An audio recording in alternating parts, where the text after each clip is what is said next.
Assalamualaikum warahmatullahi wabarakatuh.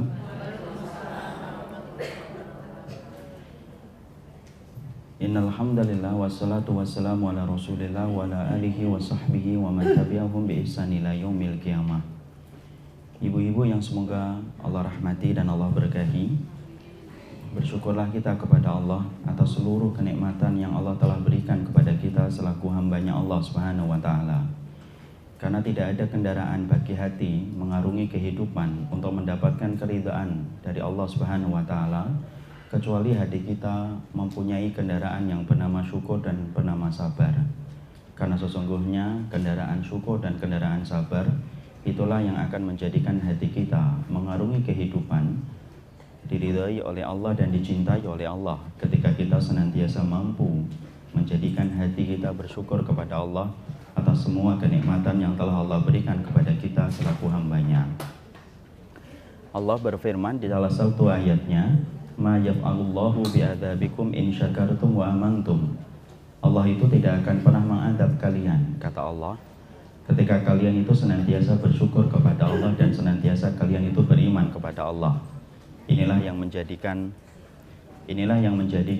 para ulama mengatakan, sesungguhnya di antara perkara yang menjadikan kita senantiasa ditangguhkan dari adab Allah, yaitu adalah ketika kita menjadi hamba yang bersyukur kepadanya. Inilah yang menjadikan kita bersyukur kepada Allah dalam setiap waktu dan kesempatan. Karena sesungguhnya bukan bahagia yang menjadikan kita bersyukur, tetapi bersyukurlah dengan apa yang Allah telah berikan kepada kita, supaya kita mendapatkan arti kebahagiaan hidup di dunia dan di akhirat kita. Ibu, ada 3 perkara yang sering dilalaikan dan dilupakan oleh para manusia ketika mereka bersyukur. Saya sampaikan sebentar untuk menjadi nasihat bagi anak dan menjadi nasihat bagi ummahat. Yang pertama adalah banyak orang yang mengatakan bersyukur, tetapi dia melupakan dan melalaikan menambah ketaatan di dalam dia bersyukur kepada Allah. Karena sesungguhnya tidak ada artinya kita mengatakan diri kita bersyukur, tetapi ternyata kita tidak menambah ketaatan dan ibadah kita kepada Allah. Siapapun yang menepuk dada bahwasanya dia telah bersyukur kepada Allah, tapi ternyata tidak bertambah ketaatan dan ibadah yang dia kerjakan, sesungguhnya kenikmatan yang dia reguk dan dia nikmati akan berubah menjadi musibah dalam kehidupan dunia dan kehidupan di akhirat. Para salafus salih berkata, kullu nikmatin la tuqarribu minallahi fahiya baliyatun. Setiap kenikmatan yang tidak menambah ketaatan kita di jalan Allah, maka kenikmatan itu akan berubah menjadi musibah. Karena kita semuanya akan terkena dari sebuah ayat, summa latus'alunna yauma idzin 'anin na'im. Karena tidak ada harga yang paling pantas untuk membayar setiap kenikmatan yang kita kecap dan kita reguk dalam hidup ini, kecuali adalah lembaran hidup kita penuhi dengan ketaatan, penuhi dengan ibadah. Karena segala sesuatu ada harganya, dan harga dari kenikmatan itu bukan rupiah dan gemerincing emas, tetapi harga dari semua kenikmatan itu adalah ketaatan dan ketaatan. Allah akan tambahkan kalau kamu bertambah taat, bukan hanya di dunia kamu mendapatkan arti bahagia, tetapi di akhiratmu pun akan dijamin oleh Allah dengan kenikmatan ketika kita menjadi orang yang pandai mengubah setiap kenikmatan menjadi ketaatan di jalan Allah.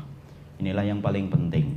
Di dalam kita bersyukur bukan tasyakuran, tetapi di dalam kita bersyukur bagaimana lembaran hidup kita bertambah banyak ketaatan dan ibadah yang kita kerjakan dan kita lakukan. Yang kedua, yang sering dilalaikan oleh manusia ketika bersyukur itu apa? Yang kedua adalah banyak manusia yang mengatakan dirinya bersyukur, tetapi Masya Allah, orang tuanya tidak mendapatkan makna kesyukuran itu dari anak-anak yang mengatakan dirinya bersyukur. Karena Imam Ibnu Abbas radhiyallahu anhu berkata di dalam satu riwayat yang dinukil oleh Imam Ibnu Rajab oleh Imam Adz-Dzahabi dalam kitabnya Al-Kabair, maka sesungguhnya Imam Ibnu Abbas berkata, syukurmu kepada Allah tidak akan pernah diterima oleh Allah. Sampai kalian yang mengatakan dirinya bersyukur kepada Allah, kalian itu harus membalas kebaikan dari kebaikan yang pernah diberikan oleh ibu dan bapaknya. Ingat ibu, air susunya ibu yang telah menyehatkan kita dan menjadikan kita sebagaimana hari ini harus dibalas. Sesungguhnya peluh keringat yang pernah menetes di pundak ayah kita harus dibalas.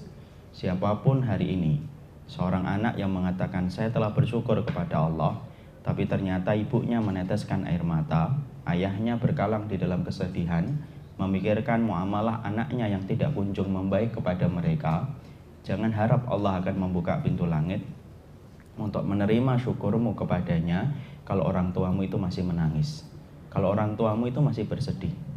Karena sesungguhnya Allah zat yang paling pantang menerima syukurnya manusia kalau manusia yang memberikan syukurnya ternyata dia telah melukai hati ibu dan bapaknya sendiri.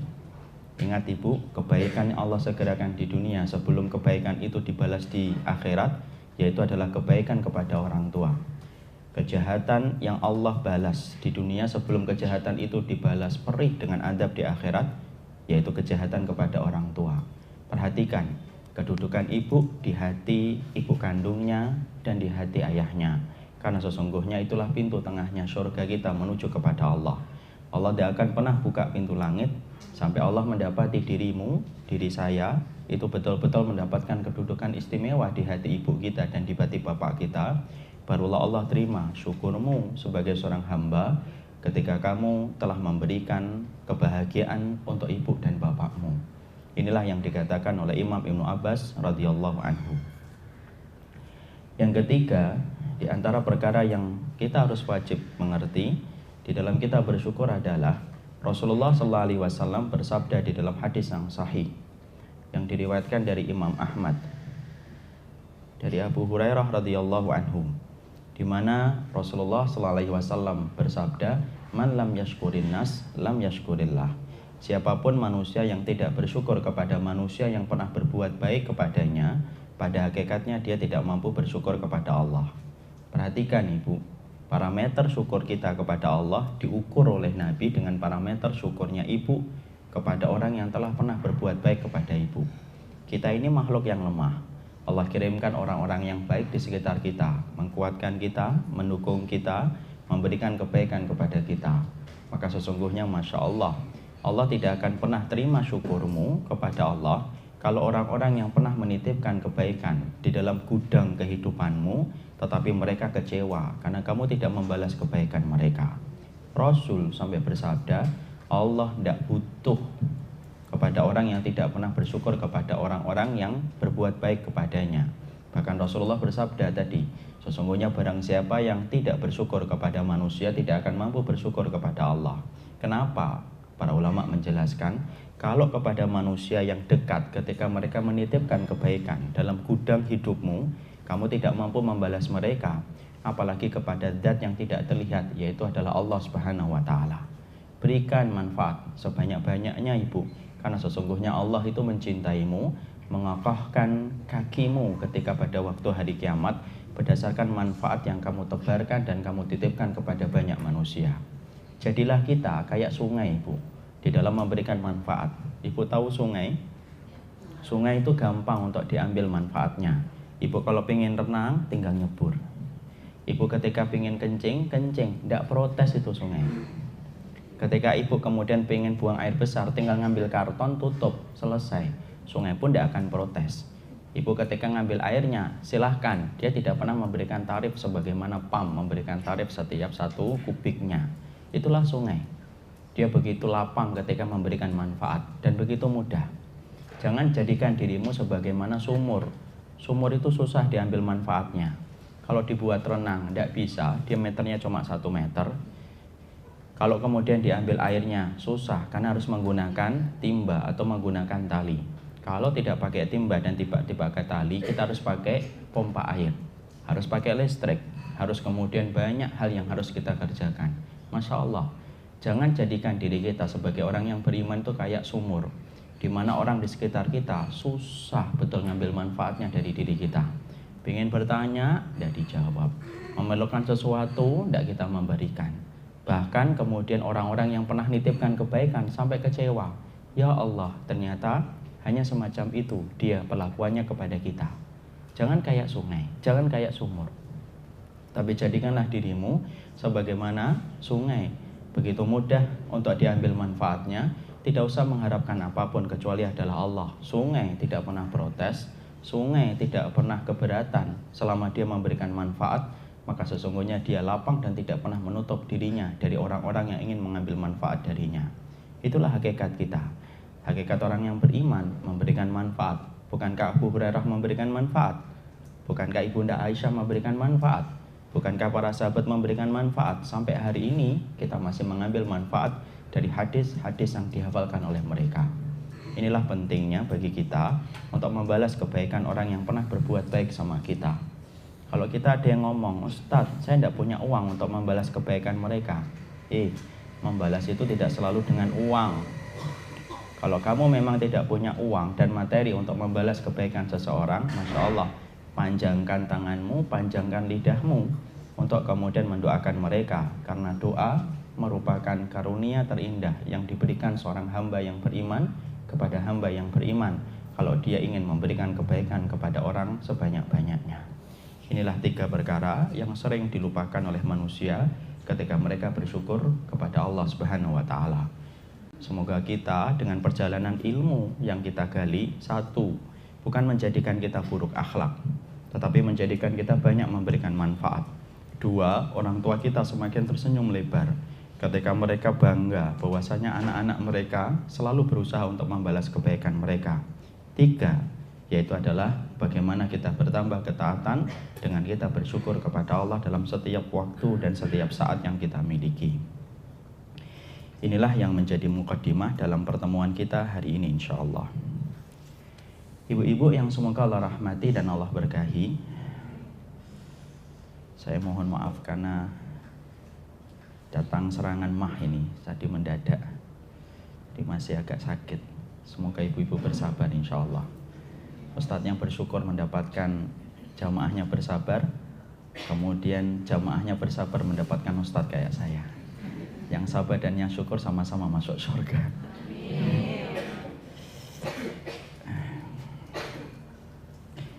Sekarang mari kita kemudian membahas tentang satu tema, yaitu adalah tema tentang dahsyatnya keridhaan Allah dalam kehidupan makhluk.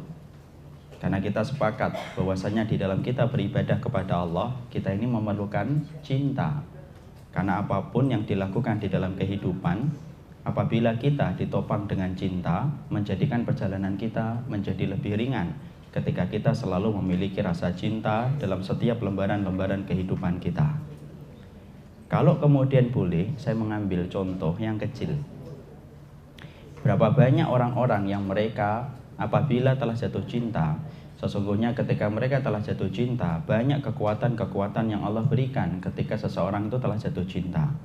Mereka mampu melaksanakan perjalanan yang jauh, mereka mampu untuk bertahan dengan segala macam ujian ketika mereka menetapi di dalam hatinya dan jiwanya itu rasa cinta. Makanya kalau boleh kita pinjem istilah orang di luar itu sering bilang bahwasanya kalau sudah jatuh cinta, lautan diseberangi, gunung akan didaki.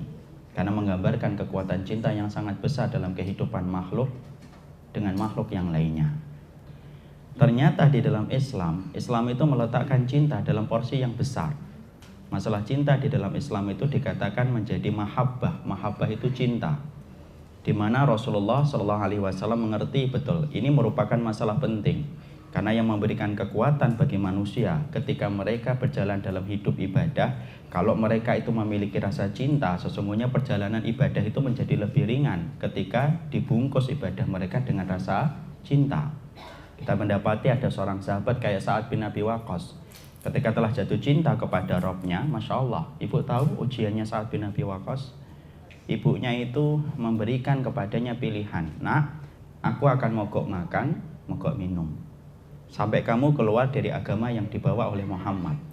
Tapi Masya Allah, Sa'ad bin Abi Waqqas ketika beliau mendapati ibunya mengancam bahwasanya dia tidak akan makan dan tidak akan minum, maka kemudian Sa'ad bin Abi Waqqas berkata kepada ibunya dengan lembut, ibu, kalaupun ibu punya 10 nyawa, satu persatu nyawa itu diambil oleh Allah, tidak akan pernah mengembalikan saya kepada agama jahiliyah, karena saya telah menetapi iman saya kepada Allah dan Rasulnya. Ini cinta ibu.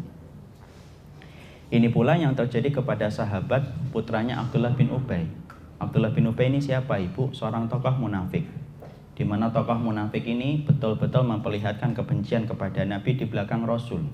Orang munafik itu ibu zahirnya muslim, tetapi hatinya menyimpan bungkah kebusukan kepada setiap ayat dan setiap sunnah yang disampaikan oleh Rasul. Itu munafik yang kekal di dalam neraka, berada di dalam keraknya neraka.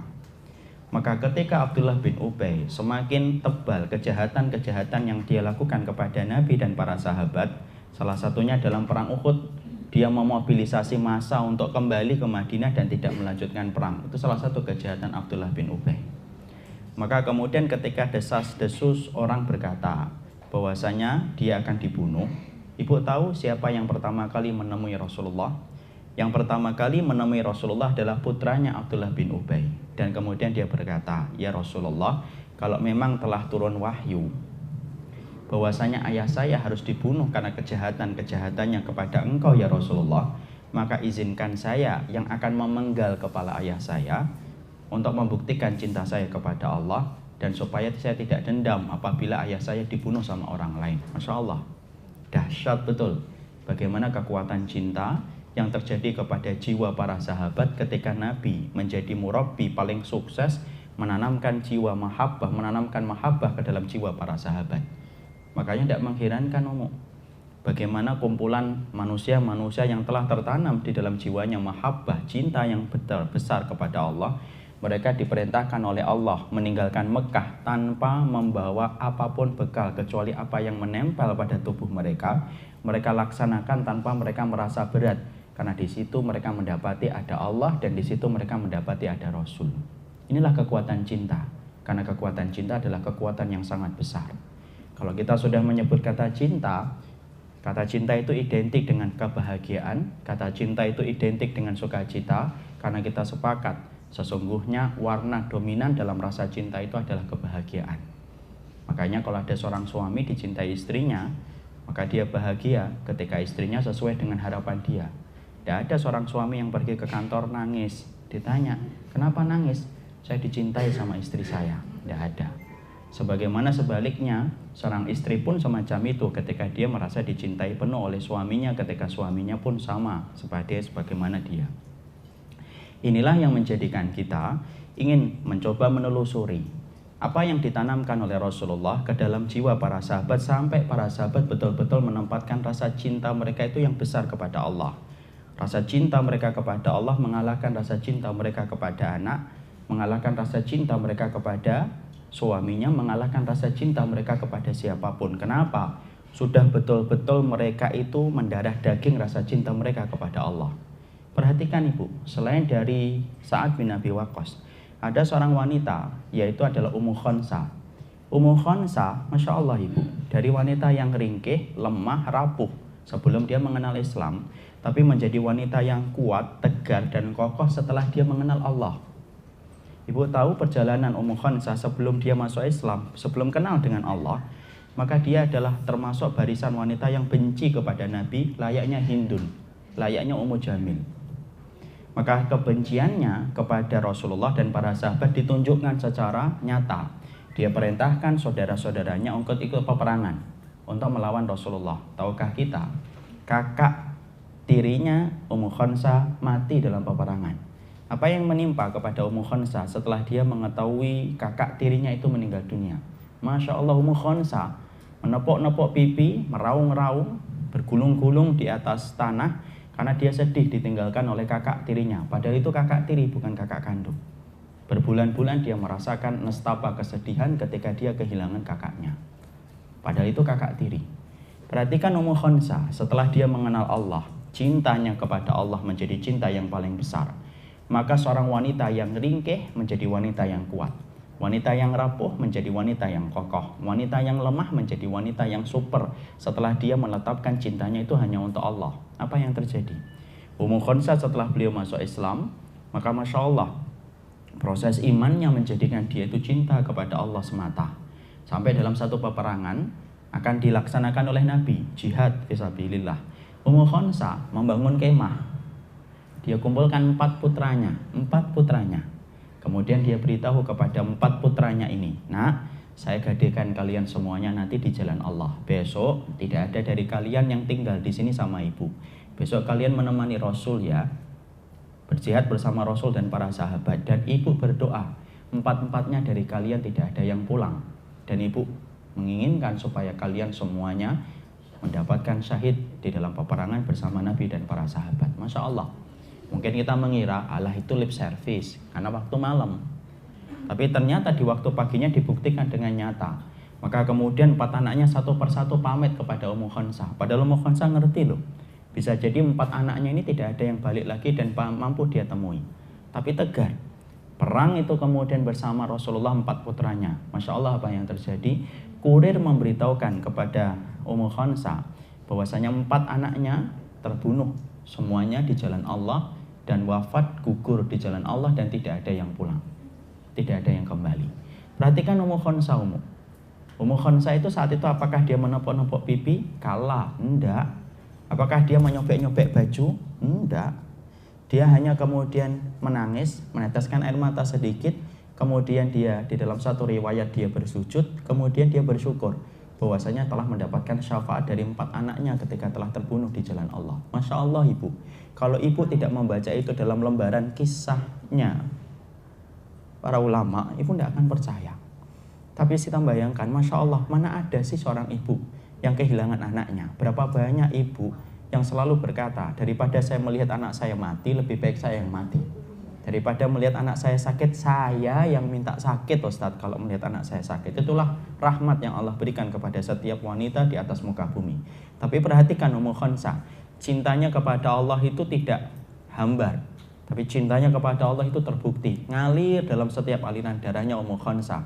4 anaknya meninggal, padahal dia tinggal seorang diri, tengil-tengil kalau bahasa Jawanya itu. Kemudian dia itu tidak ada yang menemani lagi. Tapi Masya Allah Ummu Khansah hanya meneteskan air mata. Bandingkan dengan keadaan Ummu Khansah sebelumnya, di mana dia menepuk-nepuk pipi, nyobek-nyobek baju, bergulung-gulung di atas pasir, padahal yang meninggal itu baru saudara tiri. Tapi ketika setelah mengenal cintanya kepada Allah, kuatnya dia cinta kepada Rabbnya, maka menjadikan Ummu Khansah hanya meneteskan air mata. Karena itulah kekuatan cinta. Cinta itu tidak bisa dilogika oleh siapapun. Cinta itu bisa dilogika? Tidak bisa dilogika.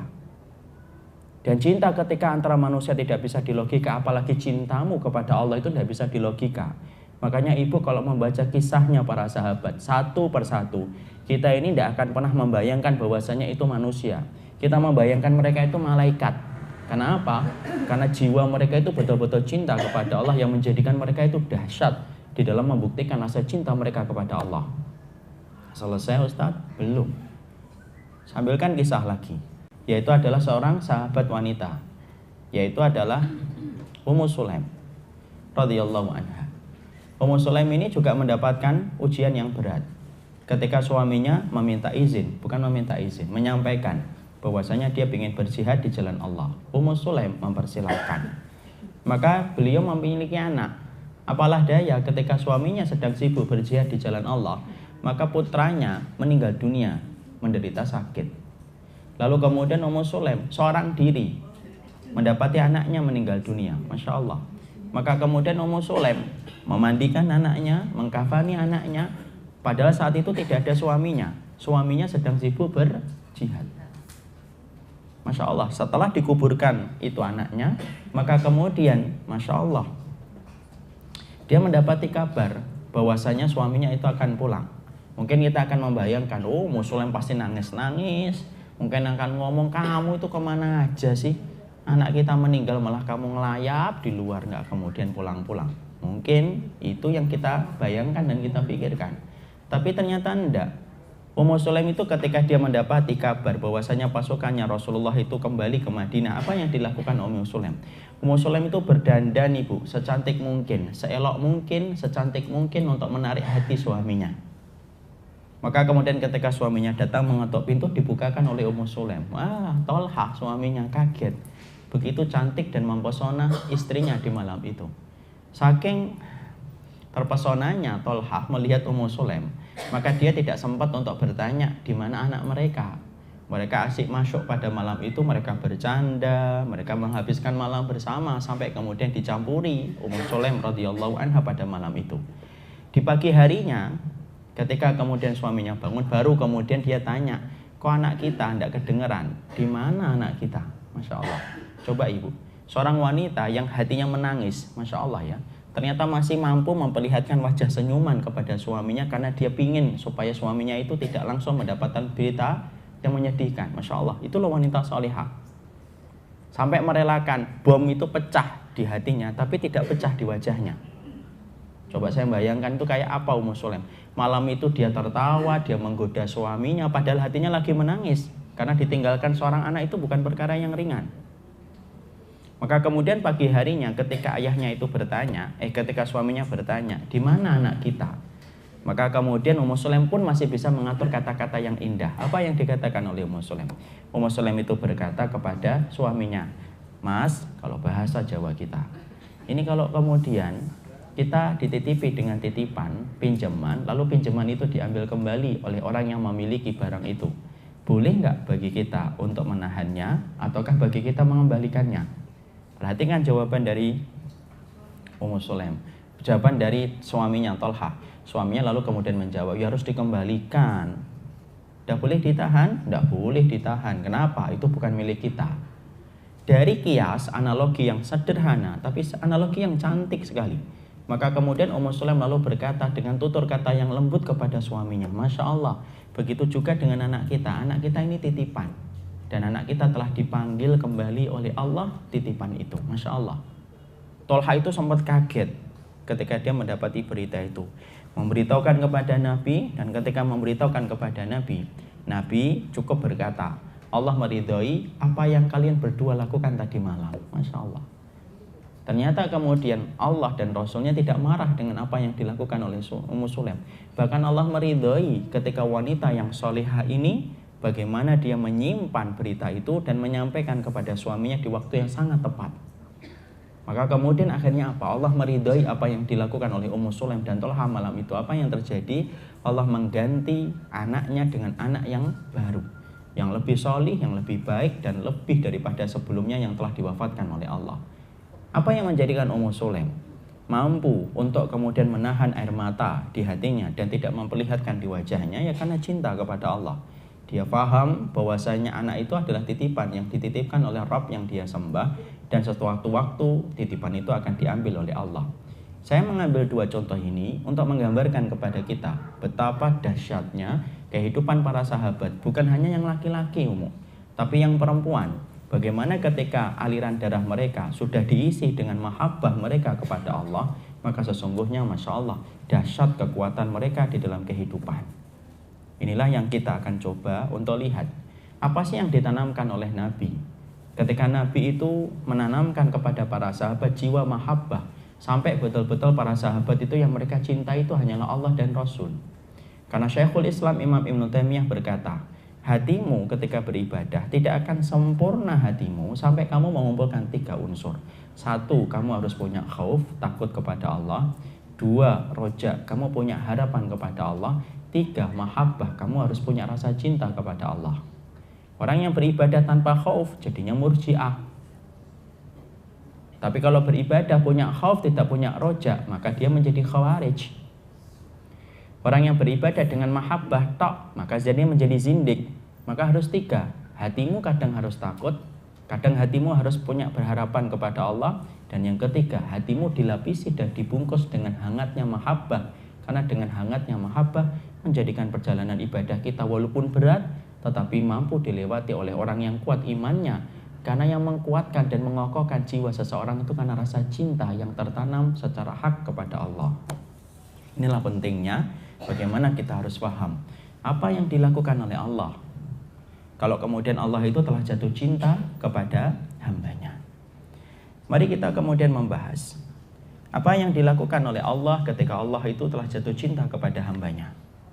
Maka sesungguhnya ada 4 riwayat yang disampaikan di dalam hadis-hadis yang sahih, bagaimana Rasulullah Shallallahu Alaihi Wasallam itu menerangkan kepada kita apa yang dilakukan oleh Allah ketika Allah itu betul-betul jatuh cinta kepada hambanya. Yang pertama, hadis itu diriwayatkan dari jalurnya Bukhari Muslim. Hadisnya adalah hadis qudsi, fima makna anin Nabi Sallallahu Alaihi Wasallam. bahwasanya Rasulullah itu bersabda, "Wa ma yazalu 'abdi yataqarrabu ilayya bi syai'in mimma aftaratu 'alaihi. Wa la yazalu 'abdi yataqarrabu ilayya bin nawafil hatta uhibbahu. Fa in kuntu ahbabtuhu kuntu sam'ahu alladhi yasma'u bihi, wa basarahu alladhi yubsiru bihi, wa yadahu alladhi yabtishu biha, wa rijlahu allati yamshi 'alaiha. Wa la in sa'alani la utiyannahu, wa la in ista'adani la u'idannahu." Paham Ibu artinya? Tidak, insya Allah. Artinya adalah Allah itu berfirman, ya, tidak usah ditulis, didengarkan dulu, nanti baru disarikan lewat tulisan setelah saya sampaikan. Allah itu berfirman di dalam hadis qudsi, "Tidaklah aku mendapati seorang hambaku, dia melaksanakan yang wajib, lalu dia menambahkan dengan perkara yang sunnah, hatta uhibbahu, sampai aku ini jatuh cinta kepadanya." Masya Allah ya. Ternyata zat yang kita sembah, kita agungkan, kita bersihkan, dan kita sucikan namanya setiap waktunya. Robmu, Rob saya, Robnya kita, itu Rob yang punya rasa cinta. Jadi bukan hanya ibu yang punya rasa cinta ketika 30 tahun lalu menikah itu, atau 40 tahun yang lalu baru menikah. Bukan kita saja yang punya rasa cinta, tapi ternyata yang punya rasa cinta itu adalah Allah. Itu punya rasa cinta. Dan ternyata Allah itu ketika jatuh cinta, Allah itu melihat ada hambanya yang melaksanakan yang wajib, dia menambahnya yang sunnah, maka Allah jatuh cinta kepadanya. Apa sih yang Allah lakukan ketika Allah itu betul-betul telah jatuh cinta kepada hambanya, kepada makhluknya? Karena kita sepakat ya, Masya Allah ya, kalau dicintai makhluk saja, banyak keistimewaan yang kita dapatkan darinya ketika dia jatuh cinta kepada kita. Apalagi kita membayangkan apabila Allah mencintai seorang makhluk. Allah zat yang sangat sempurna, yang tidak ada celah dan tidak ada kekurangan. Loh, kayak apa itu? Ketika telah mengistimewakan hamba yang Allah cintai. Maka Allah kemudian menerangkan, "Fa in kuntu ahbabtuhu kuntu sam'ahu alladhi yasma'u bihi." Kalau aku ini telah jatuh cinta, maka sesungguhnya kuntu sam'ahu alladhi yasma'u bihi. Aku akan menjaga pendengarannya yang dipakai untuk mendengar. Wa basarahu alladhi yubsiru bihi. Aku akan menjaga penglihatannya yang dipakai untuk melihat. Maka akan menjaga tangannya yang dipakai untuk memegang, dan aku akan menjaga kakinya yang dipakai untuk melangkah. Masya Allah. Artinya apa sih? Para ulama menjelaskan, Allah kalau sudah jatuh cinta kepada hambanya, di antara hamba-hamba yang Allah pilih di antara hamba, ketika mereka melakukan amalan yang istimewa, Allah itu akan menjadikan hamba itu terjaga seluruh organ tubuhnya dari seluruh perkara kemaksiatan dan seluruh perkara dosa. Masya Allah. Allah sulitkan dia melakukan dosa, tetapi sebaliknya Allah mudahkan mereka untuk melakukan ketaatan di jalan Allah. Siapa sih yang mampu membolak-balikkan hati kita, Ibu? Bukan kita, Allah. Wong kita nangis dan kita sedih aja, kita nggak pernah tahu jam berapa kok. Pernah nggak ada yang ngomong jam 1 insya Allah nanti saya nangis? Nggak ada yang tahu. Karena yang memiliki hati kita dan menggenggam hati kita itu adalah Allah. Dan Allah itu ketika Rabb yang kamu sembah, kamu agungkan dalam setiap ibadah kita. Ketika telah jatuh cinta, Allah itu ketika telah jatuh cinta, Allah tidak mengabarkan akan memberikan harta. Tidak. Ada yang memberikan harta, ada yang tidak. Tapi ketika Allah telah jatuh cinta, Allah itu kemudian menjaga orang yang Allah cintai supaya tidak gampang melakukan dosa dan kemaksiatan, tetapi sebaliknya Allah mudahkan dia untuk melakukan ketaatan di jalan Allah. Mana contohnya Ustaz? Ayo kita ambil contoh. Bagaimana kita melihat peristiwa dua nabi dan satu kisah orang yang solih pada zaman salaf dan satu kisah orang yang solih pada zaman hari ini. Saya ambilkan 4. Kisah yang pertama kisahnya Nabi Yusuf alaihi salam. Laula an ra'a burhana rabbih. Nabi Yusuf itu digoda oleh seorang wanita yang begitu cantik, mempesona, punya kedudukan yang tinggi di tempat perantauan, di kamar yang terkunci dan tidak ada yang mengetahui. Coba, kurangnya apa? Cantik, mempesona, punya kedudukan yang tinggi di tempat perantauan. Biasanya kalau di tempat perantauan itu ada nggak yang kenal kita? Tidak ada yang kenal kita. Di dalam kamar yang terkunci rapat. Bahwasanya apakah Yusuf itu tidak suka dengan perempuan itu? Kata siapa? Nabi Yusuf itu suka. Wahamma biha wahammat bihi. Hamma itu apa sih? Hamma itu betul-betul senang. Betul-betul senang. Orang mukmin itu juga punya rasa cinta. Cuma orang mukmin itu pandai untuk mengendalikan cintanya untuk tidak menjadi liar. Itu saja. Nabi Yusuf pun punya rasa senang kepada wanita itu. Ya. Jadi betul-betul wahamma biha. Yusuf itu suka dengan wanita itu, suka banget. Sebagaimana wanita itu juga suka banget melihat Yusuf alaihi salam.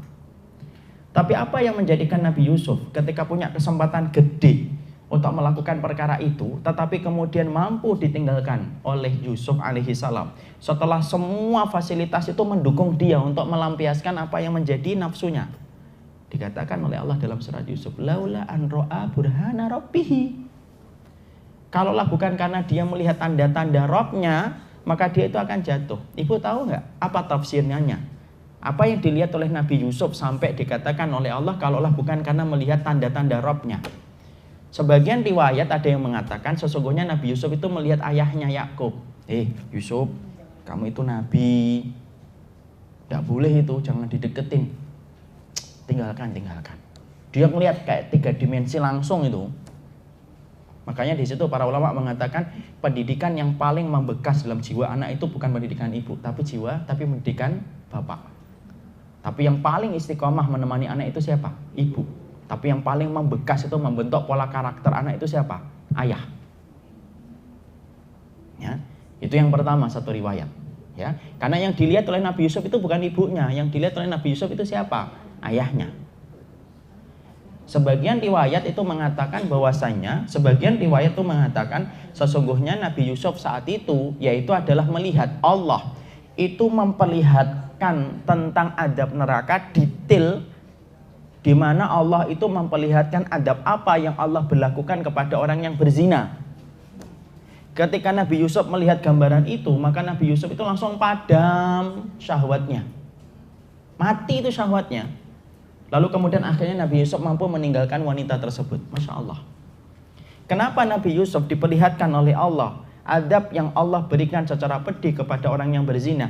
Karena Allah itu tidak ridha apabila hamba yang Allah cintai dan apabila hamba yang Allah ridhoi sampai melakukan tindakan-tindakan yang dimurkai oleh Allah. Dan Allah itu menjaga hamba itu. Siapa yang memperlihatkan adab itu kepada Nabi Yusuf? Allah. Kenapa Allah memperlihatkan adab itu kepada Nabi Yusuf? Karena Allah jatuh cinta kepada nabinya yang bernama Yusuf dan Allah tidak ridha. Dalam kamus cintanya Allah tidak ridha apabila hamba yang Allah cintai jatuh dalam perbuatan dosa dan jatuh dalam perbuatan maksiat. Masya Allah ya.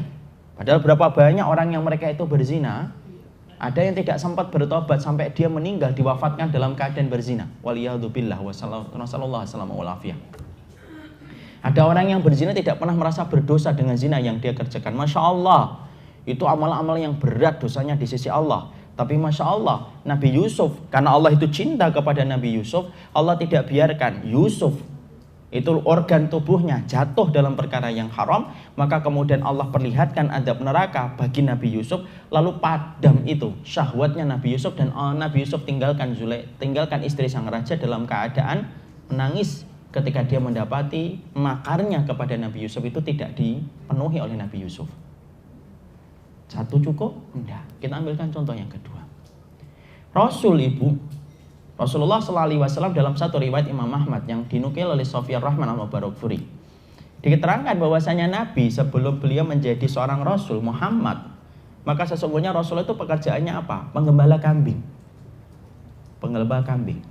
Maka kemudian Rasulullah itu menggembala kambing. Mungkin ada yang bertanya, kenapa sih rata-rata Nabi itu kok menggembala kambing, Ustaz? Karena menciptakan karakter sabar menggembala kambing itu. Ya, bisa nggak sekarang dikiaskan menggembala kambing itu sama dengan menggembala mobil? Nggak bisa, tidak akan sama. Ya, maka kemudian beliau itu menggembala kambing. Tahukah kita kejadian apa yang menimpa kepada Rasulullah untuk menggambarkan betapa Allah itu mencintai Nabi? Ketika Rasulullah muda, junior, itu sedang menggembala kambing, fasami asautan. Beliau itu mendengar suara yang datang dari arah kota Mekah. Lalu kemudian Rasulullah itu tidak tahu suara apa itu. Kemudian Rasulullah itu bertanya, ma hadza saut? Ini suara apa sih ini? Temannya yang sama-sama menggembala kambing berkata kepada Rasulullah sallallahu alaihi wasallam, Muhammad muda, belum menjadi nabi. Ya Muhammad, sautun arisa fulan bi fulanah. Ya Muhammad, ini suara pesta perkawinan dari pesta musik-musik yang mereka selenggarakan ketika mereka mengadakan pesta perkawinan. Jadi ternyata orang-orang jahiliyah dulu kalau mereka pesta perkawinan itu suara musiknya itu sampai membahana, bertalu-talu sampai keluar kota Mekah. Rasulullah SAW Muhammad muda saat itu tidak ngerti. Tahukah kita apa yang dilakukan oleh Nabi? Nabi lalu kemudian akan keluar, lalu kemudian melangkahkan kaki menuju ke kota Mekah. Ketika beliau akan menuju ke kota Mekah, baru mengayunkan langkah beberapa langkah. Faja'ala nu'as. Allah itu ternyata ngirimkan ngantuk kepada matanya Rasulullah. Rasulullah itu tidak mampu untuk melangsungkan perjalanannya karena saat itu Rasulullah itu ngantuknya luar biasa. Rasulullah kemudian tidur di bawah sebuah pohon, tertidur, pulas betul tidurnya. Walam yuqidhuhu illa min harati syamsi. Tidak ada yang membangunkan Nabi saat itu kecuali satu, matahari yang menerpa wajahnya. Rasulullah itu baru bangun. Ketika Rasulullah baru bangun, Rasulullah langsung tanya, "Loh, suara tadi mana?" "Habis Muhammad, acaranya selesai. Lawang kamu tidurnya terlalu pules." Rasulullah itu tidak tahu kalau kemudian hari itu yang menidurkan itu adalah Allah. Muhammad muda, junior, belum menjadi Nabi, belum menjadi Rasul. Kemudian terjadi beberapa hari yang sama, kembali Rasulullah mendengar suara itu kembali. Rasulullah kembali mengayunkan langkahnya menuju ke kota Mekah untuk melihat, bukan untuk ikut serta, untuk melihat yang dilakukan oleh orang-orang Quraisy itu ketika menikahkan anak itu kayak apa. Tapi ternyata ketika Rasulullah SAW sedang mengayunkan langkah, kembali Allah ngirimkan ngantuk kepada matanya Rasulullah. Masya Allah, kembali tidur ibu di bawah pohon yang sama. Dan tidak ada yang membangunkan Rasulullah kecuali terpaan matahari yang menimpa kepada wajahnya. Bangun, Rasulullah tanya kembali, "Lu suara tadi mana?" "Habis Muhammad acaranya, kamu terlalu nyenyak tidurnya." Masya Allah. Saat itu Rasul tidak sadar kalau yang menidurkan itu adalah Allah. Sampai beliau menjadi seorang Nabi dan seorang Rasul, barulah beliau tahu kalau yang menidurkan itu adalah Allah. Fahala baini wa baina al-ma'siyah hatta akramani Allahu birisalah. Allah itu menjaga saya dengan perbuatan kemaksiatan sampai saya diutus untuk menjadi Nabi dan seorang Rasul. Masya Allah. Ngantuk ibu. Tapi bukan ketika beribadah. Bukan ketika ngaji.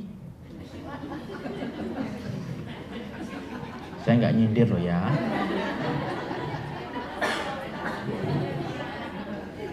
Ustadznya sudah mah aja ngajar, masih ada yang ngantuk. Banget ya.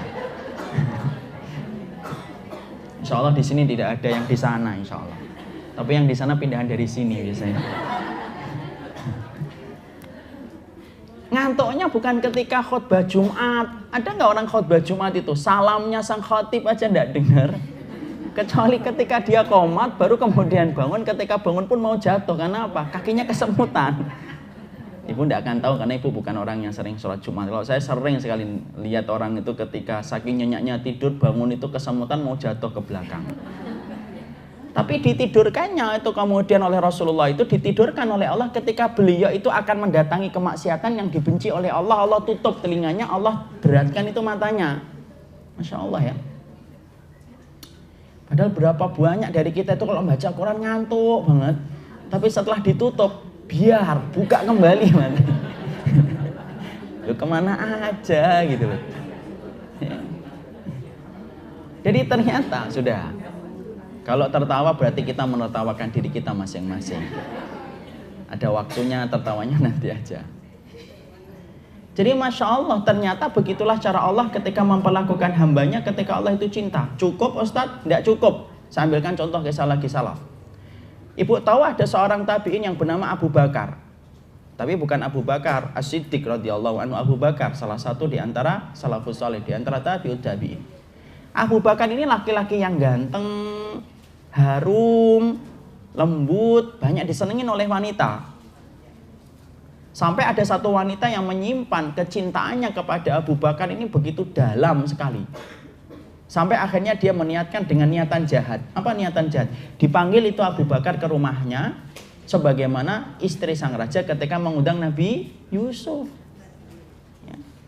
Lalu kemudian akhirnya Abu Bakar datang ke rumahnya, ditutup, dikunci ibu. Dikunci. Lalu kemudian kuncinya dipegang. Lalu kemudian wanita itu berkata, kurang lebihnya, "Kamu lampiaskan nafsumu kepada diriku, maka sesungguhnya aku mempersilakan diriku untuk kemudian bersamamu di malam ini." Masya Allah. Abu Bakar itu justru ketika ditawari dengan tawaran yang haram, bukan kemudian ketawa, ketiwi, enggak. Ketakutan ini Abu Bakar. Sampai ketika beliau dalam keadaan yang takut yang luar biasa, maka dia mencoba untuk membuka pintu, dibuka-buka itu didobrak, tapi kemudian wanita itu berkata, kalau kamu nekat keluar, maka aku akan beritahukan ke seluruh penduduk kampung bahwasanya kamu datang untuk memperkosa diriku. Masya Allah, pilihannya berat. Di satu sisi dia berzina, di satu sisi mungkin dia akan dipukuli sampai mati oleh penduduk kampung. Tiba-tiba Allah memberikan ilham. Apa ilham yang kemudian diberikan kepada Abu Bakar? Abu Bakar ini kemudian tiba-tiba bertanya, mana letak kamar mandi?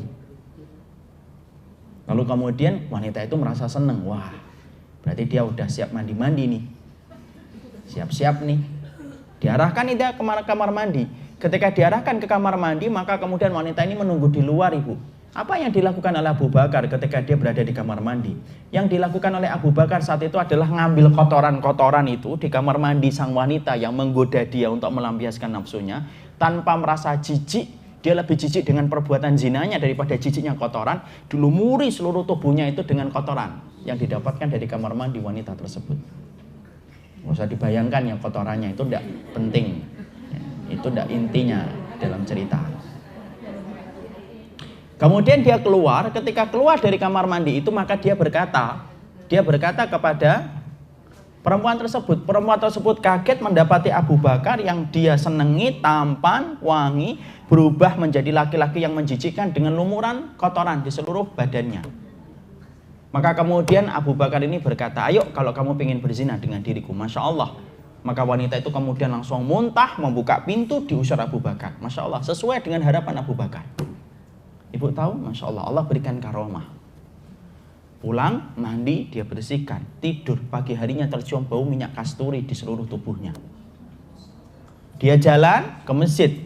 Para sahabatnya mengatakan, kamu pakai minyak kasturi apa? Enggak. Siang, enggak hilang. Sore mandi lagi, dia mandi, enggak hilang. Malam, enggak hilang. Sampai kemudian akhirnya dia mengatakan, ini mungkin Allah ganti kotoran yang pernah menempel ke kulitku, Allah ganti dengan minyak kasturi. Saat itu kemudian gelarnya, kalau ibu membaca dalam kitab, Abu Bakar al-Miski, Abu Bakar yang wanginya layaknya minyak kasturi. Disebabkan dia menolak seorang wanita karena takutnya kepada Allah, sampai Allah jadikan wangi harumnya nempel di sepanjang hidupnya. Siapa yang menjaga dia dengan semacam itu? Allah. Ya. Kita ambilkan contoh nyata. Saya punya guru tahfidz, Ibu, dulu ketika di Fakultas Syariah, saya punya guru. Jadi selain saya kuliah di Fakultas Syariah, saya punya guru tahfidz namanya Ustaz Awaluddin Batubara. Allahu yarham. Beliau sudah meninggal dunia dan Allah semoga mengampuni beliau. Beliau itu hafalannya luar biasa, Ibu. Hafalannya itu sampai nomor ayat aja beliau hafal. Nomor ayat itu hafal, Ibu, padahal buta. Buta, Ibu. Padahal menghafalkan nomor ayat itu sangat susah daripada menghafalkan ayat per ayat. Ibu saya tanya minal jinnati wan nas saja mungkin nggak bisa ngitung kok. Qul a'udzu birabbin nas, malikin nas, ilahin nas, ngurutin. Itu pun kalau tahu surat An-Nas. Kadang-kadang tanya, itu surat apa, Ustaz? Ya, ini kan contoh, terserah saya. Beliau itu sampai nomor ayat itu hafal, Ibu, Ustaz Awaluddin ini. Dulu saya kemudian di Pasar Rebo, jadi setiap pagi habis subuh saya nyetor hafalan, kemudian sore habis asar ketika habis kuliah saya nyetor hafalan. Tiap hari kayak gitu. Jadi sembari kita kuliah di Fakultas Syariah, balik nyetorkan hafalan. Kemudian pagi nyetorkan hafalan. Insya Allah. Yang membuat saya kagum itu apa? Beliau buta tapi hafal Qur'annya itu Masya Allah. Bahkan di antara kita sampai ada yang berkomentar, Ustaz Awaluddin itu suruh ngafalin Qur'an dari belakang ke depan dan dari depan ke belakang itu mampu. Saking hafalnya. Masya Allah, ketika saya pernah diceritain sama beliau, itu kemudian pernah mendapatkan cerita. Bahwasanya ketika kita dulu bertanya, ada temannya yang ngomong, loh Awaluddin ini, Ustaz Awaluddin, Ustaz kalian ini, Masya Allah. Dari semenjak menghafalkan Quran itu sudah mendarah daging dengan Quran. Sampai-sampai ketika beliau itu menghafalin Quran dulu ketika dia masih di pondok tahfidz. Itu kemudian saking dia itu menghafalkan Quran itu masuk ke dalam jiwanya, pernah akan ujian surat Yusuf. Surat Yusuf, Ibu. Kemudian dia murojaah, tahu murojaah? Mengulang-ulang hafalan. Dia tertidur di atas sajadah, ngigunya itu surat Yusuf dari awal sampai akhir. Masya Allah. Kalau ngigunya ibu-ibu apa? Tomat sama terasi. Itu ngigo surat Yusuf. Surat Yusuf ibu dari awal sampai terakhir. Dari awal sampai terakhir. Sampai kemudian ketika beliau bangun, Ustadz Awaludin itu kata temannya, ketika dia bangun kemudian dia merapikan sajadahnya, kemudian mau murojaah kembali. Teman-temannya komentar, kamu mau apa? Din, mau menghafalkan surat Yusuf kan mau ujian. Halah wong kamu tidur aja, ngigo surat Yusuf tidak ada yang salah, apalagi nggak ngigo. Saya tuh bayangkan sederhana ibu, Masya Allah, kita diberikan oleh Allah kekuatan penglihatan, kita diberikan oleh Allah kesehatan, kita mampu membaca, kita mampu menyibak setiap halaman per halaman dari mushaf.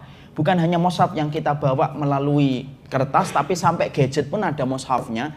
Tapi sampai sekarang pun kita nggak hafal Quran. Tapi Masya Allah, beliau di tengah keterbatasan, buta, menghafalkan itu susah bagi orang yang buta. Tapi ternyata Allah jadikan bagaimana Allah itu jadikan penglihatannya itu mampu menghafalkan Quran. Kalau bukan Allah itu siapa yang membimbing dengan kekuatan yang sebesar itu? Allah. Ini yang tadi saya sampaikan betapa besarnya ketika Allah itu telah mencintai seseorang. Karena apa? Kalau Allah itu sudah cinta kepada seseorang, Allah akan jaga orang yang Allah cintai supaya tidak mudah melakukan kemaksiatan, tetapi Allah mudahkan dia di dalam ketaatan. Karena Masya Allah, itulah kekuatan besar yang Allah berikan kepada orang yang Allah cintai. Dan itu tidak Allah berikan kepada setiap orang. Allah hanya berikan kepada hamba-hamba yang Allah pilih ketika Allah mendapati istimewanya amal yang dia kerjakan kepada Allah. Mungkin kita ada yang bertanya, Ustadz, apakah orang yang dicintai oleh Allah belum pernah berbuat dosa? Sedikit dosanya? Enggak. Kadang-kadang ada orang yang dicintai oleh Allah, mereka pernah berbuat dosa. Tapi ketika mereka dicintai oleh Allah, Allah ambil mereka dari dosanya supaya mereka cepat bertobat. Mana dalilnya? Kita ambilkan kisah Ma'is bin Malik ibu. Ma'is bin Malik ini seorang sahabat yang kemudian melakukan zina. Sahabat melakukan zina. Kemudian datang kepada Nabi meminta supaya dia itu ditegakkan hukuman rajam. Padahal kita sepakat, rajam itu hukum yang paling berat. Hukum rajam itu bagaimana? Dimasukkan ke dalam lubang, kemudian sisanya itu hanya kepalanya dilempari batu. Sampai mati. Gak ada pilihan yang lain. Maka kemudian Ma'is bin Malik datang kepada Rasulullah dan berkata, ya Rasulullah tohirni, ya Rasul, tolong sucikan saya ya Rasul. Rasulullah berkata, wahai haka, celaka, amboy, apa yang kamu katakan wahai Ma'is? Pulang ke rumah wahai Ma'is, kamu kemudian tobat di rumah, istighfar di rumah. Tapi apa yang terjadi? Ma'is bin Malik datang lagi kepada Nabi, ya Rasulullah tohirni, tolong sucikan saya ya Rasul. Kembali Rasulullah itu berkata, kamu pulang ke rumah wahai Ma'is. Tobat di rumah, berulang-ulang sampai berapa kali? 4 kali. Padahal Nabi sudah memberikan kesempatan kepada beliau untuk supaya beliau itu tobatnya di rumah. Tapi takutnya kepada Allah tidak mampu menjadikan dia tobat di rumah.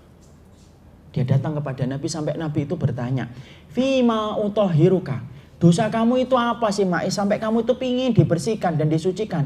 Ngelakuin apa kamu?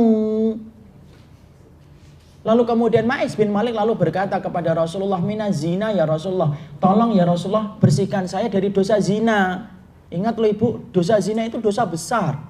Tidak ada aliran kenikmatan yang paling dibenci oleh Allah kecuali aliran kenikmatan itu didapatkan manusia dari berzina. Maka Rasulullah ketika mendapati bahwasanya Ma'is bin Malik itu berzina, apa yang dikatakan oleh Nabi? Nabi tidak langsung percaya. Nabi hati-hati sebelum menetapkan satu hukum. Nabi bertanya, Ahwa majnunun, apakah Ma'is bin Malik ini gila atau enggak? Jangan-jangan dia membuat pengakuan ketika dia sedang gila. Qalu, para sahabat kemudian menjawab, laisa bimajnun ya Rasulullah, sesungguhnya Ma'is bin Malik itu tidak gila ya Rasulullah. Ayashrabul khamra, jangan-jangan dia lagi mabuk minuman, makanya pengakuannya gerambyang, pengakuannya itu sembarangan. Kemudian fastangkahahu rajulun minas sahaba walam yajid minhu riha khamrin. Ada seseorang laki-laki di antara sahabat mencium bau mulutnya Ma'is dan berkata, ya Rasulullah dia tidak lagi mabuk. Kemudian Rasulullah mengatakan, azina ta'anta, kamu yakin Ma'is bin Malik telah berzina? Betul ya Rasulullah. Sebagaimana timbah masuk dalam sumur, iya. Sebagaimana celak masuk dalam tempatnya, iya. Kemudian Rasulullah memerintahkan untuk dirajam. Dimasukkan dalam lubang, disisakan kepala. Ibu tahu rajam? Rajam itu batu yang dipakai tidak boleh batu yang kecil, yang lama tidak mati-mati. Tapi juga tidak boleh dengan batu yang gede, yang sekali dijatuhkan, pecah kepala, kemudian langsung mati, tidak. Tapi batu, kata Syekh Utsaimin rahimahullahu ta'ala, batu yang dipakai untuk merajam itu adalah batu-batu yang sedang. Batu-batu yang sedang, yang tidak terlalu besar, tidak terlalu kecil. Kenapa sih harus batu yang sedang, Ustadz? Untuk merajam orang yang berzina ketika sudah menikah, supaya setiap dilempar dengan batu itu, dia tidak langsung mati. Supaya merasakan sakit dulu seluruh aliran syarafnya, merasakan perih dan sakit, sebagaimana seluruh syarafnya merasakan nikmat ketika berzina. Ini yang tadi saya katakan, zina itu berat di sisi Allah. Maka kemudian akhirnya Ma'is bin Malik dilaksanakan hukum rajam itu. Kemudian meninggal dunia. Tahu kita ibu apa yang terjadi? Para sahabat itu berbeda pendapat. Fakanan nasu fi firqataini, kata Abu Hurairah. Abu Hurairah yang meriwayatkan hadis ini kemudian berkata, manusia itu terbagi menjadi dua kelompok. Sebagian para sahabat mengatakan husnul khatimah, sebagian para sahabat mengatakan su'ul khatimah. Kenapa sebagian para sahabat mengatakan husnul khatimah? Karena Ma'is bin Malik takutnya kepada Allah menjadikan dia meminta dirajam, walaupun Nabi mempersilahkan untuk tobat di rumah. Sebagian mengatakan su'ul khatimah, kenapa? Karena dia dirajam, karena habis berzina belum sempat memperbanyak amal ketaatan setelah berzina. Falabisu dalika ila yaumaini aw thalathata ayyamin. Abu Hurairah itu lupa. Pokoknya pertengkaran para sahabat tentang status kematiannya Ma'is itu antara 2 dan 3 hari. Antara 2 dan 3 hari. Rasulullah diem. Kenapa? Saat itu belum turun wahyu untuk memberitahukan bagaimana status dari rohnya Ma'is ketika sudah meninggal dunia. Baru pada hari yang kedua atau hari yang ketiga, barulah Rasulullah itu berkata kepada para sahabat yang masih bertengkar tentang status kematiannya Ma'is. Diam. Sudah diam. Istaghfiru li akhikum Ma'is. Sekarang saatnya giliran kalian itu memintakan ampunan kepada Ma'is bin Malik. Taubatnya Ma'is bin Malik telah diterima oleh Allah. Dia mendapatkan surga seluas langit dan bumi. Kalaulah dia memberikan syafaat diizinkan oleh Allah, dia mampu memberikan syafaat kepada 70 penduduk Madinah karena besarnya syafaat yang dimiliki oleh Ma'is bin Malik. Pezina ibu. Tapi kemudian bertobat. Allah pilih hatinya untuk kembali kepadanya. Dan Allah berikan kepadanya surga seluas langit dan bumi ketika Allah telah jatuh cinta kepada Ma'is bin Malik. Jadi Masya Allah, dahsyat betul. Makanya tadi yang poin pertama, apa sih yang dilakukan oleh Allah, Rabbmu, Rabb kita ketika itu telah jatuh cinta? Allah itu ibu kalau sudah jatuh cinta kepada makhluknya, Allah istimewakan. Allah akan jadikan orang yang Allah cintai mudah melakukan ketaatan, Allah arahkan menuju kebaikan, tetapi Allah sulitkan dia melakukan kemaksiatan dan dosa. Masya Allah. Ini kalau kemudian cintanya Allah itu hanya cuma satu ini, itu sudah cukup bagi kita untuk tidak boleh untuk menawar dunia untuk ditukar dengan cintanya Allah. Kalaupun cuma satu, tapi ternyata bukan hanya satu. Tapi ini menggambarkan Masya Allah, betapa beruntungnya orang yang telah mendapati cintanya Allah dan betapa ruginya orang yang hidup dalam waktu yang sangat singkat dan sederhana, tapi tidak bisa dapetin cintanya Allah. Karena apa? Rugi. Tidak dapat apa-apa di dunia dan di akhirat. Cukup? Belum. Kita bacakan yang kedua. Yang kedua, apa yang Allah perlakukan kepada orang yang Allah cintai ketika Allah itu telah jatuh cinta? Riwayat yang kedua, riwayat yang datang dari Imam Muslim. Rasulullah SAW itu bersabda, Innallaha idza ahabba 'abdan da'a Jibril, faqala ya Jibrilu inni uhibbu fulanan fa'ahibbuhu.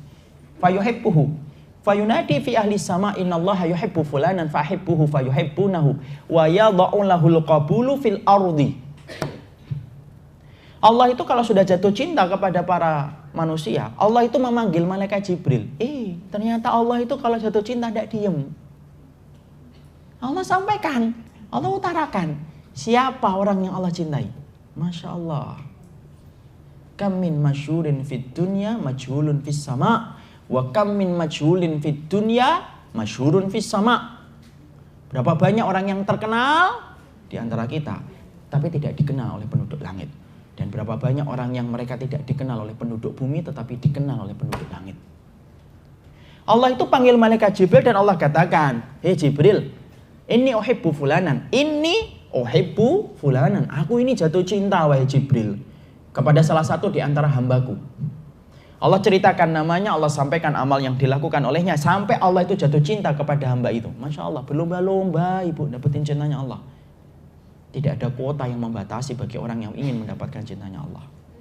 Lalu kemudian malaikat Jibril mendapatkan perintah dari Allah, "Fahibbuhu," cintailah dia wahai Jibril sebagaimana aku mencintainya.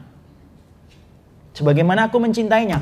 Maka kemudian Jibril mencintai orang yang disebutkan oleh Allah. Lalu kemudian akhirnya dia mencintai pula orang yang dicintai oleh Allah. Selesai Jibril, enggak, belum. Fayunadi fi ahli sama innallaha yuhibbu fulanan. Dia ngabarkan ke seluruh penduduk langit dari para malaikat yang senantiasa bertasbih kepada Allah dan tidak pernah maksiat kepada Rabb-Nya.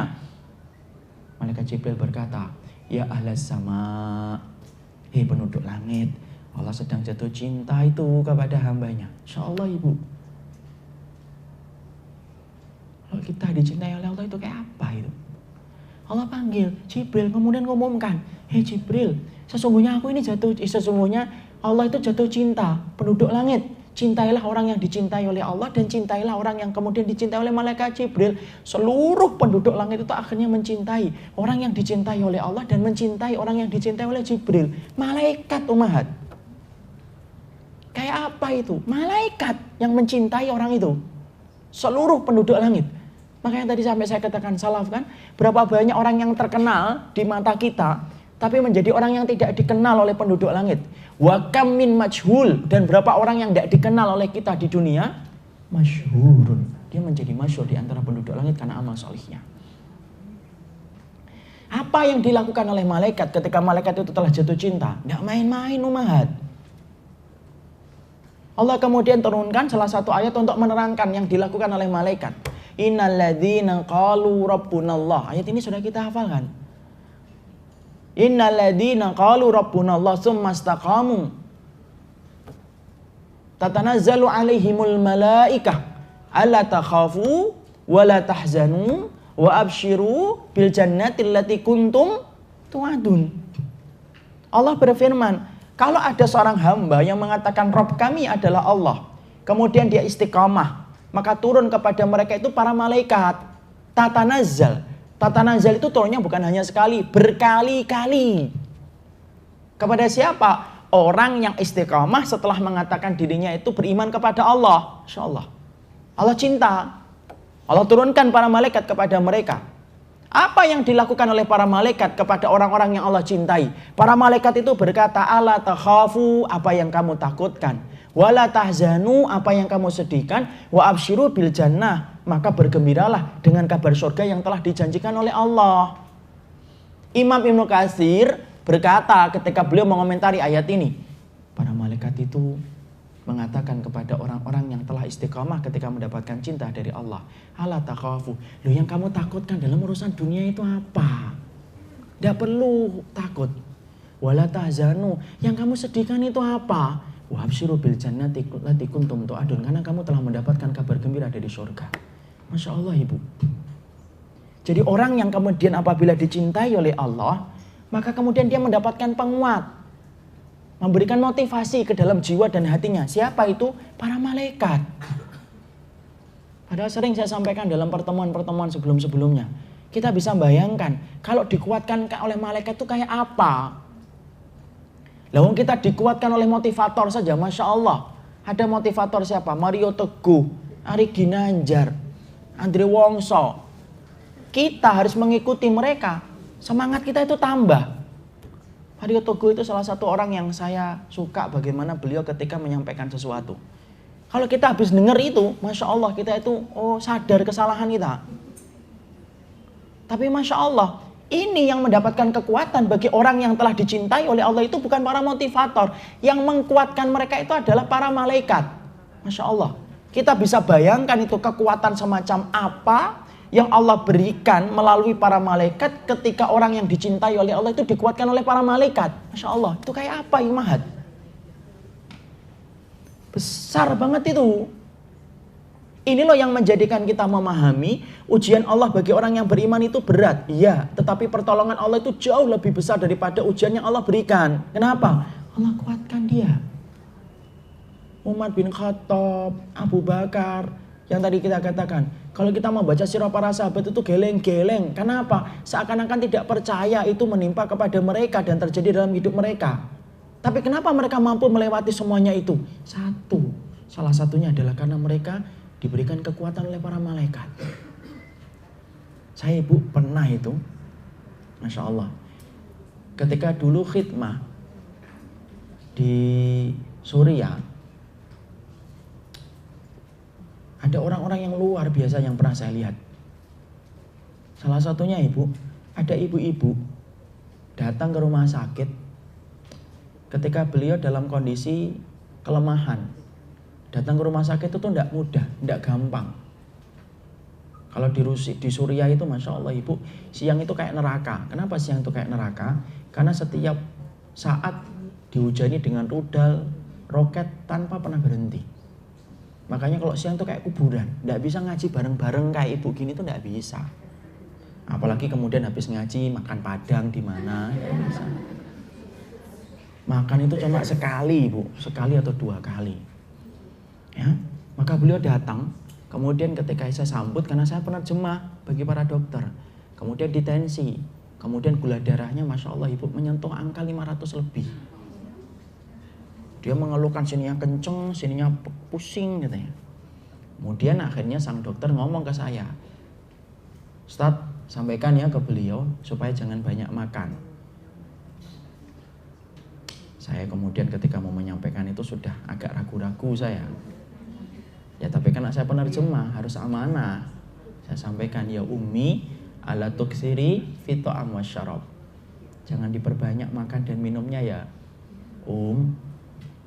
Dia ngeliatin saya. Ciri khasnya orang-orang Suriah, Masya Allah orang-orang Suriah. Ya, putih kayak orang-orang Eropa mereka itu. Kemudian ngeliatin saya, kemudian dia tanya sama saya, antum ini yang datang dari Indonesia? Iya. Tim kemanusiaan? Iya. Sudah berapa lama tinggal di sini? Ya sudah 15 hari ibu. Saya tanya ya sama antum makan di sini tuh berapa kali sehari? Saya ngomong sekali. Ya kadang-kadang kalau ada orang yang bawa 2 kali, tapi jarang 3 kali. Kemudian dia berkata, antum tahu, ini bahasanya, kita ini makan susah. Loh kok ente ngomong sama saya supaya banyak makan itu, jangan banyak makan tuh makannya dari mana? Saya penerjemah, saya ngomong itu loh dokternya. Nggak tega saya. Ya saya diem aja. Kemudian setelah itu apa? Kemudian saya ngomong, dok diagnosa antum salah. Ini kan kita kan jarang makan. Oh iya Ustadz saya lupa. Wajar dokter dari daerah sipil menuju ke daerah konflik. Akhirnya sang dokter ngomong, ya sudah Ustadz suruh jangan banyak pikiran. Saya udah tahu ini pasti salah lagi. Tapi saya penerjemah ya saya ngomong, ibu jangan banyak pikiran ya ibu ya. Lalu kemudian ibu itu ngeliatin saya dalam-dalam ibu. Insya Allah diliatin saya udah tahu salah lagi saya. Ya sudahlah saya terima. Ibu itu Masya Allah ibu. Kemudian dia cerita, anak saya 2. Diambil oleh rezim Nusyairiyah. Kalau hidup di mana, kalau mati di mana. Kemudian kamu bilang ke saya supaya enggak mikir. Loh yang mikirin anak saya itu ya siapa? Coba Masya Allah ibu. Saya kemudian dipegang itu bahu saya mau nampek asalnya. Tapi karena saya tahu kan beliau lagi sedih. Dan saat itu kan pakaian saya itu tebal sampai 6 lapis ibu. Karena musim dingin. -3 ibu bisa bayangkan. Tebal. Kalau orang Suriahnya sih tidak apa-apa karena sudah terbiasa. Kita orang tropis, saya orang Bekasi apalagi. Saya kemudian tebal itu 6 lapis ibu saya itu. Makanya di sana itu mandi cuma sekali dalam sebulan. Tapi tidak kotor ibu, tidak kotor. Karena kemudian tidak ngeluarin keringat di sana. Tidak di Indonesia sehari tidak mandi kotor banget. Lalu kemudian dipegang. Kemudian beliau itu apa? Nangis ibu. Tapi setelah nangis, tahu nggak perkara apa yang membuat saya itu hampir tidak kuat? Yaitu ketika beliau nangis, kemudian dia berhentinya itu ketika mengucapkan kalimat hasbiyallah la ilaha illallah. Selesai, berhenti, nangisnya mati. Senyum. Tidak ada protes di sana itu. Tidak ada yang protes, ya Allah kenapa engkau berikan musibah yang demikian besarnya ya Allah. Tidak ada. Anak-anak kecil ibu, kalau kita kasih permen satu, karena kita beli permen itu cuma satu. Itu kalau ngasih terus itu ngikutin kita. Kalau kita lagi naik truk, kemudian kita mau pulang untuk ngambil logistik kembali atau kemudian pembagian yang lain, itu ngikutin kita. Dan tahukah kita sampai kita ngomong Kivi, berhenti ya, berhenti nak.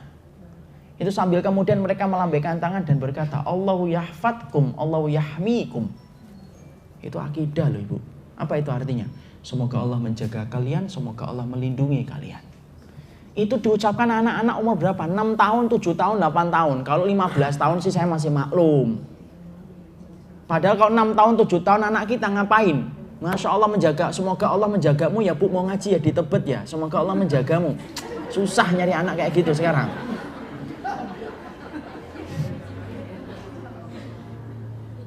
Di sana tidak sekolah ibu, susah sekolah. Makanya kita yang ngajarin mereka untuk Iqra, kita ngajarin mereka juga di sana. Tapi Masya Allah orang Suriah itu, tidak pernah kita dapati orang yang begitu luar biasa di dalam kelembutan kecuali orang Suriah.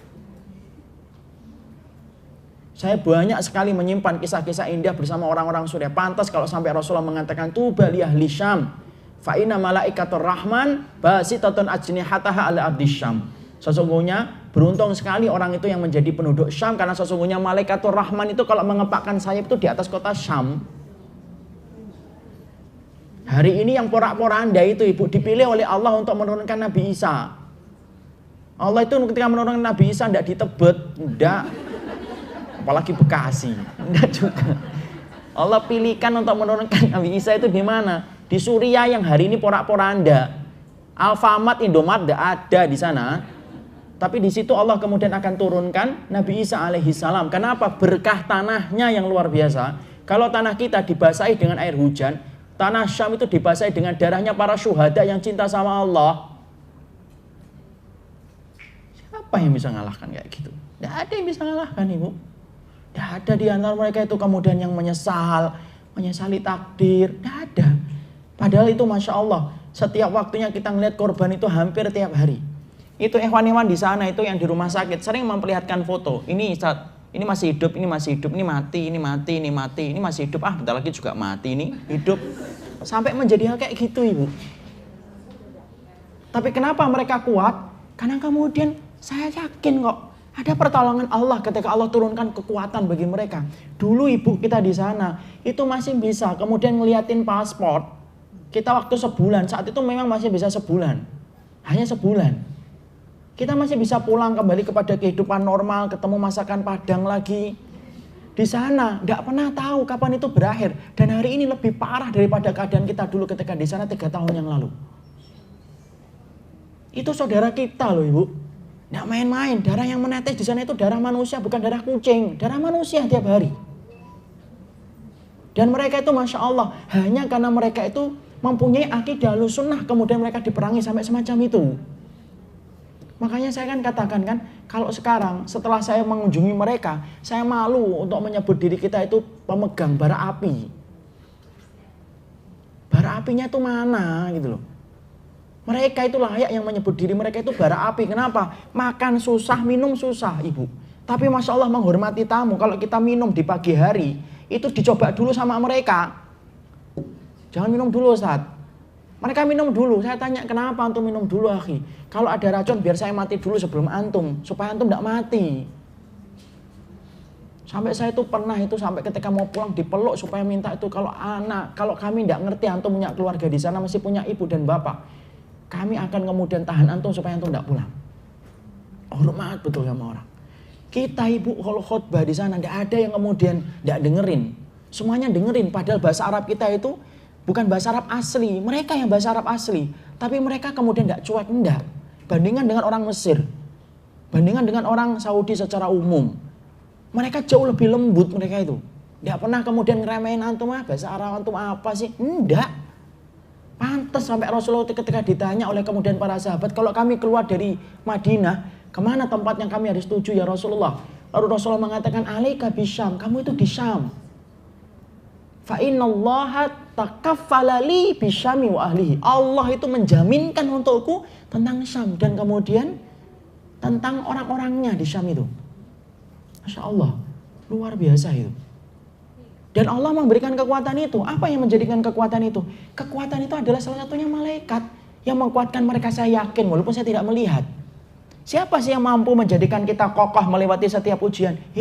Bukan kita yang kuat, karena kita tidak pernah bisa mengkuatkan hati. Yang mampu mengkuatkan hati kita Allah dengan perantara malaikat kepada kita. Masya Allah. Itu yang Allah berikan kepada orang-orang yang Allah cintai. Allah berikan kekuatan yang besar sampai kemudian tercipta kekuatan-kekuatan yang tidak mampu ditandingi oleh kita. Kenapa? Mereka dapat satu kekuatan para malaikat padahal kita belum. Ya. Saya itu pernah ibu sholat maghrib mau berjamaah, kemudian menjamak. Saat itu satu hari itu kemudian banyak serangan sampai ke rumah sakit. Kemudian asalnya kita berencana untuk menyalurkan logistik bantuan dari kaum muslimin. Karena banyak serangan, akhirnya kemudian kita undurkan waktu maghrib. Maghrib, karena kita mau pergi untuk memberikan logistik makanan dan bantuan itu, karena memang kita kemanusiaan, hanya kemanusiaan. Maka kemudian saya sholat jamak. Ya sudah, saya perintahkan kepada semua yang ada di rumah sakit, ayo kita jamak, yaitu maghrib dengan isya. Kemudian setelah maghrib selesai ada salah satu bapak-bapak namanya Abu Riyad, saya masih ingat, orang Suriah asli. Kemudian ketika mau sholat isya dipegang itu tangan saya. Mau sholat apa Ustaz? Mau sholat isya, tidak boleh dijamak. Loh kenapa? Loh kita mau safar untuk kemudian tidak boleh. Kalau tadi siang dijamak boleh karena banyak perang, sekarang sudah tidak ada. Karena dia bermadhab bahwasanya boleh jamak itu ketika perang lagi seru, perang lagi sengit. Saya kemudian ditahan, saya bilang, Pak saya punya dalil insya Allah ya Pak, saya akan sholat. Tidak boleh Ustadz.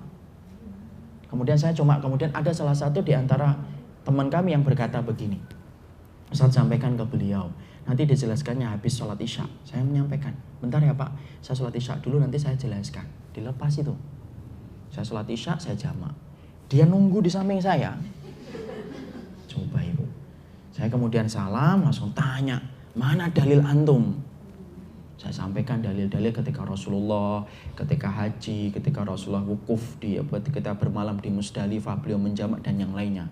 Didengarkan gitu sama beliau. Setelah itu beliau pergi. Saya bingung, beliau ini setuju atau enggak gitu.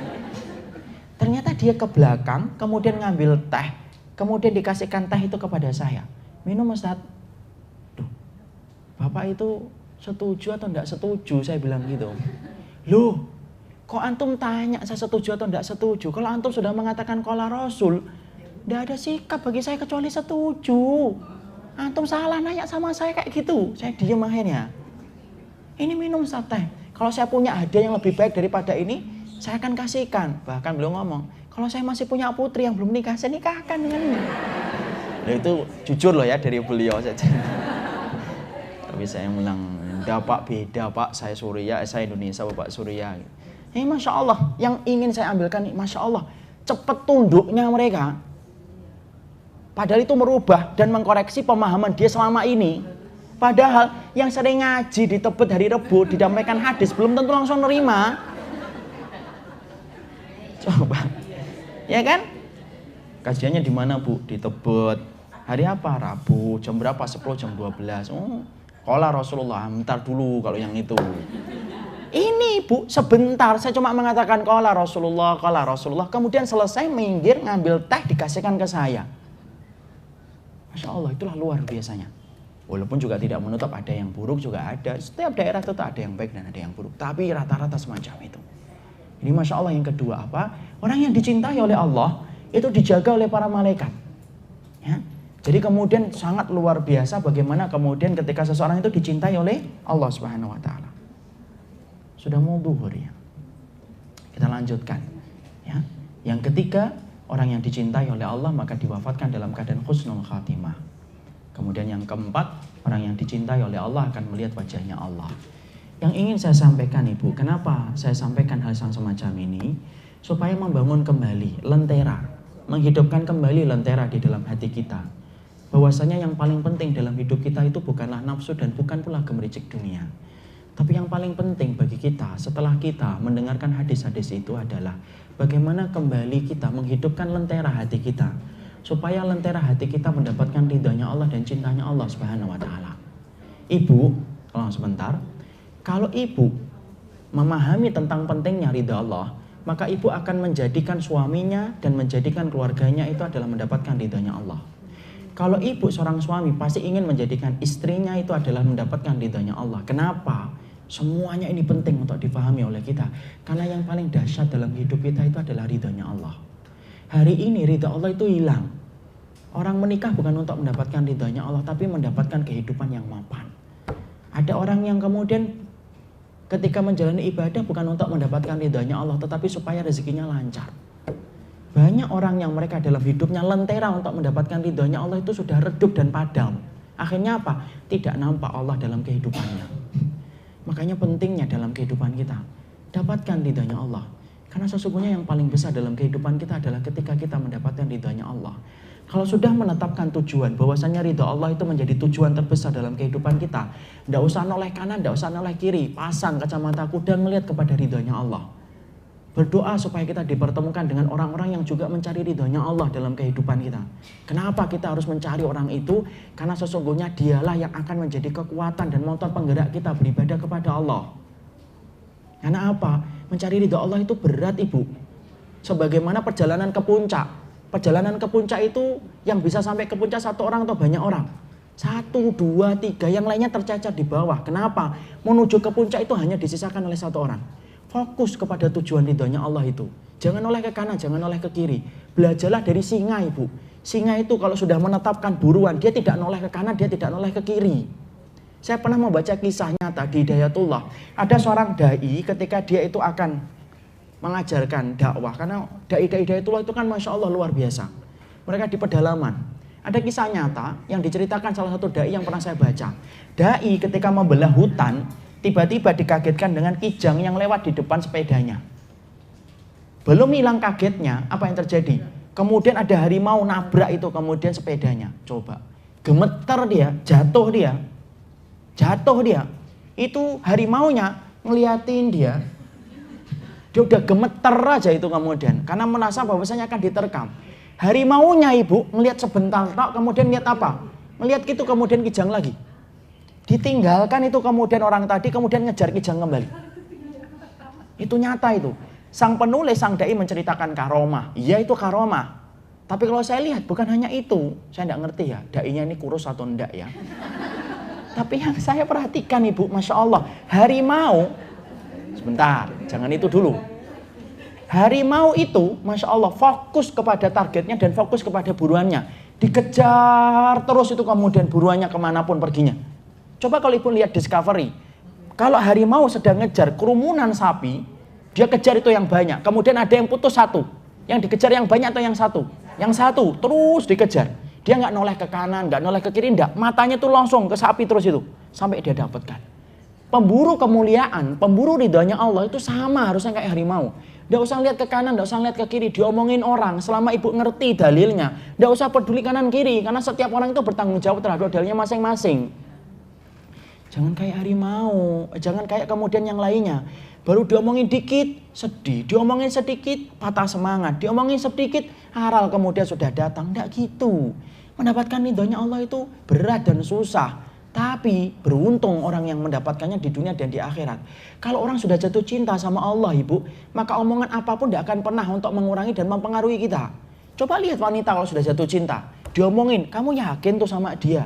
Orangnya pesek, tidak apa-apa. Orangnya hitam, tidak apa-apa, yang penting manis. Coba kan? Kenapa? Lagi jatuh cinta dia. Loh, orang yang cinta sama Allah pun harusnya sama. Kalau sudah jatuh cinta kepada Allah, ya sudah, ambil ilmu sesuai yang diajarkan Nabi dan para sahabat, ditetapi gigit dengan gigi geraham, maka pandangilah tujuan kita, yaitu adalah untuk mendapatkan ridhonya Allah. Diomongin orang Ibu, memang hidup itu diomongin orang. Kenapa? Panggung kehidupan itu sepi pengunjungnya tapi banyak komentatornya. Supaya kemudian kita apa? Supaya kita ngerti kita ini pemburu kemuliaan, dan pemburu kemuliaan itu, maka sesungguhnya dia tidak noleh ke kanan dan tidak noleh ke kiri. Beruntung kalau ibu sudah mendapatkan orang yang mencintai Allah bareng-bareng sama ibu, yang kemudian belum minta sama Allah supaya kemudian diberikan entah anak kita, keturunan kita, atau siapapun itu. Karena apa? Orang yang mendapatkan cinta dari Allah itu adalah orang yang patut untuk kita perjuangkan untuk menemani kita beribadah, menghabiskan sisa umur kita dalam keridhaan Allah. Ini yang dapat saya sampaikan. Baru kumandang azan, tidak ada pertanyaan, tidak ada, alhamdulillah. Dalam pertemuan kali ini, saking semangatnya mas saya hilang, alhamdulillah. Iya ibu, terakhir ya ibu ya.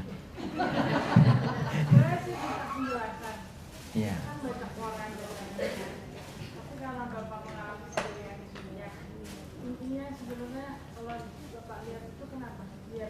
Persoalan akidah ibu, antara Ahlus Sunnah dengan Nusairiyah. Nusairiyah itu sekte Syiah yang paling ekstrim. Di sana itu bukan persoalan politik, di sana persoalan akidah. Iya, karena itu sudah puncaknya. Itu namanya apa? Puncaknya. Jadi tumpukan-tumpukan akhirnya jadi bom waktu dan akhirnya meledaknya sekarang. Iya.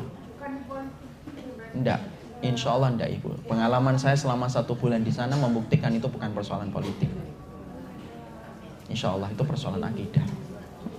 Ya, saya karena sudah satu persatu pada berdiri, saya orangnya sensitif kalau lihat kayak gini ya. Mungkin saya cukupkan kajian kita dalam kesempatan kali ini. Semoga Allah memberkahi atas apa yang kita pelajari. Poin penting hari ini adalah pentingnya ridha Allah dalam kehidupan kita. Subhanakallahumma wa bihamdika asyhadu an la ilaha illa anta astaghfiruka wa atubu ilaika. Assalamualaikum warahmatullahi wabarakatuh.